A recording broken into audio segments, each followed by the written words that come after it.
Hey mama! So first things first, let's talk about the highlights. One of our highlights has been going to our local library. My older two children have acquired their very first library cards, and it's been so fun to see how excited they get to go to the library, find some books that are interesting to them, and check them out. Speaking of books, our favorite book that we have read this past month by far has been Shark Lady. This book has beautiful illustrations, and it's a wonderful story about a young girl who takes a fascination in aquatic life.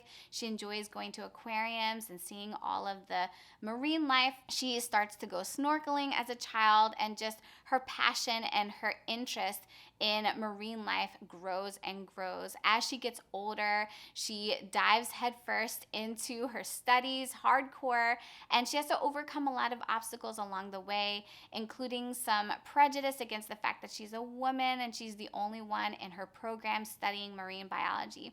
But she is determined. She pushes through all of these things, and she discovers some amazing things nobody has ever discovered about sharks. This is something I was reluctant to do, but my kids were like, no, we really, really want to bring this back. And it's something that I did probably for the first few months of homeschooling last year, and it kind of fell apart.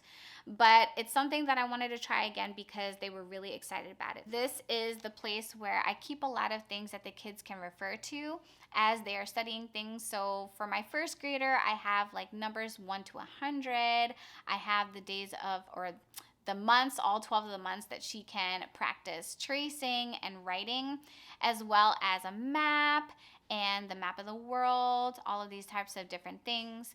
And I will say some of these pages did come from JDA's morning binder, and I'll make sure I link that below.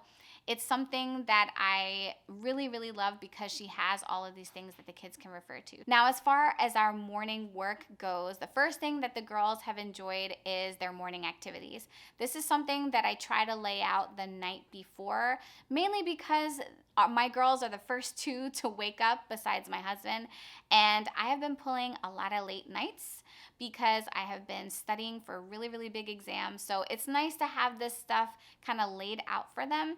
So essentially they'll come down, they eat their breakfast, and they will do these morning activities. And this goes anywhere from drawing things to doing some learning games together, maybe reading some books, and so on. Once those activities are done, everybody's awake, everybody's gathered around the table. We like to do our calendar time. And a resource that I recently picked up from HomeGoods is this giant calendar. And as you can see, it's got this large page. This is something we can tear out, and I'll talk about that in a moment. There is this dry erase side, but honestly, I don't carry this big thing all around. It's pretty heavy. And we just rip out the page that we need for the month that we need, and essentially what we'll do is we color the days that we are covering that day. I acquired this fairly recently, so essentially what I did was I crossed off all the days that have already passed, and what the girls will do now is they make little designs on each of the days that we're covering. So this is just a fun way for them to kind of interact with the calendar. And on top of that, we got this little block calendar, which is fun for them to, again, interact with the date and the day of the week and so on. So essentially what happens is one of my girls will be doing a design for whatever day it is, and the other will be changing the date on here. So both of them are taking turns to do different things with the calendar date. Next, we have our morning work, and this is something, again, that I have introduced this past month that has been going pretty well. All of the resources that I'm about to share with you came from Teachers Pay Teachers, and the first couple ones are my kindergartner's work. So essentially, she will get a sheet that looks like this, where she's going to practice her letters. She's going to trace them and distinguish upper from lowercase. And then we have a number sheet that she's going to be practicing. So she will practice tracing her number, coloring the number of fish, coloring fingers, putting it on the 10 frame. Next is my second grader's work. And I think I said first grader before, but she's actually in second grade. My bad. I have this really, really simple sheet that covers the date and the weather, the seasons. Then she has to do fixed mistakes, some rhymes, writing with phonograms, her shapes, time, numbers, and then adding, subtracting. This is just good, like morning, get your brain warmed up and remind yourself of all of the things that we are learning. The last resource that we have loved is creating these all about me books. And this has been so sweet because we did this last year and it's been really cool to see how the kids progress, how they see themselves, because they do a little self-portrait, their age, how they're spelling things, and so on. So it's so fun to do. I don't know if you've ever tried it before with your kids, but it's definitely something that we have enjoyed. Next, I want to talk to you about a curriculum change. And yes, you might be thinking, oh my gosh, it's like the beginning of the school year. Why are you making a change already? But honestly, we have actually been schooling since June, and we've taken a few days, maybe a week off. But we have had some time to dive into our curriculum and decide, like, is this for me or is it not? So this is the one that we're gonna be dumping. It's not you, it's me. No, actually, it's really you. We dove into it.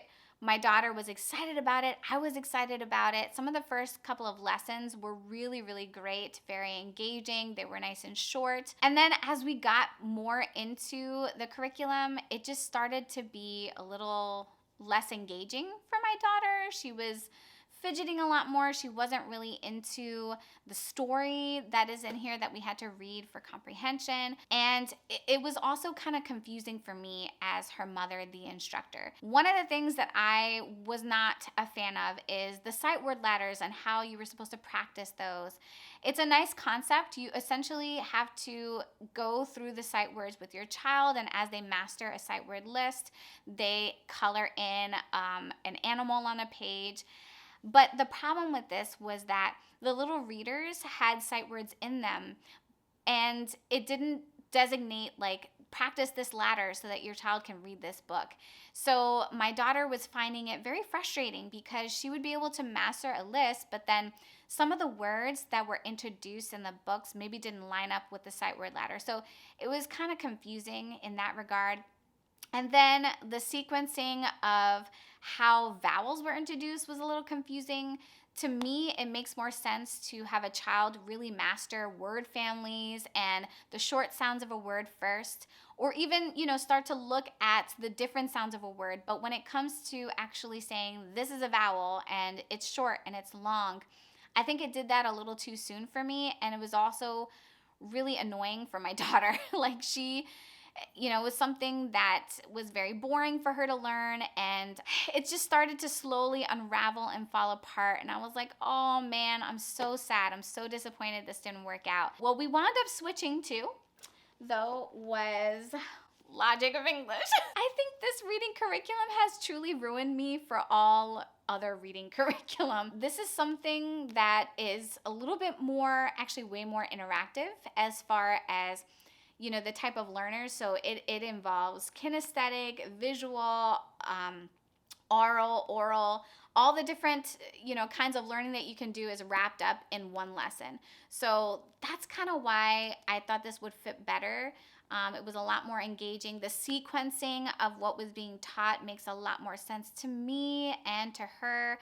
So this is something that I'm glad that we had.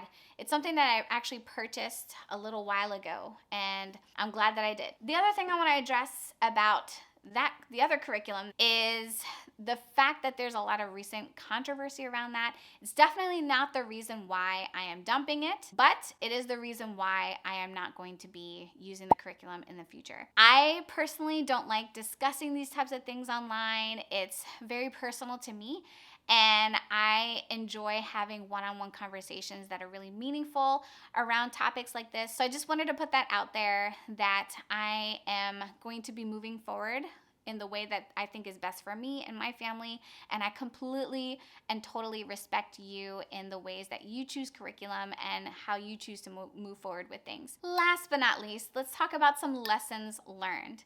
This is something that I have talked about before in other videos, and it's the concept of being flexible. When the seasons start to change And, we're in August, September mode. Everybody's really excited about all of the things that we have planned for as far as our homeschooling. We forget in the middle of all that to be flexible.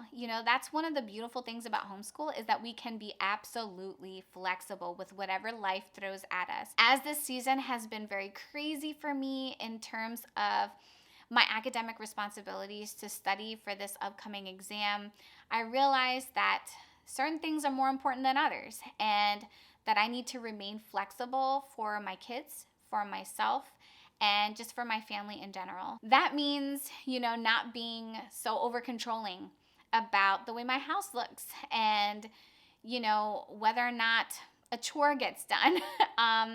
And whether or not we're following our morning routines, our afternoon routines to a T.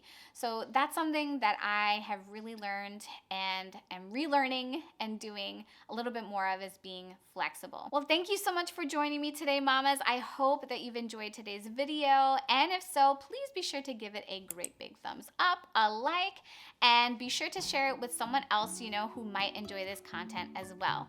Take care, be blessed, and I'll see you in the next one.